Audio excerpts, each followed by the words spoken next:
Hello everyone, আসসালামু আলাইকুম। আশা করি সবাই ভালো আছেন। বাসায় বসে অনেকক্ষণ যাবৎ ভাবতেছিলাম কি করা যায়। তারপর হঠাৎ করে দেখলাম বাসায় টক দই আছে। তো তাই ভাবলাম যে আজকে লাচ্ছি বানাই। আজকে আমি একটা সহজ উপায়ে তোমাদের লাচ্ছি বানানো দেখাবো।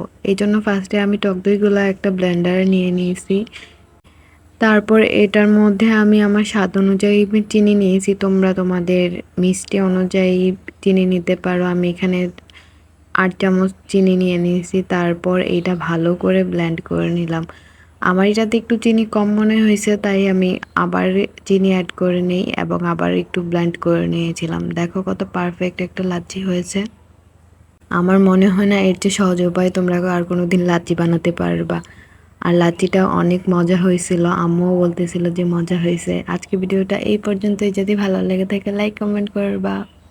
আসসালামু আলাইকুম।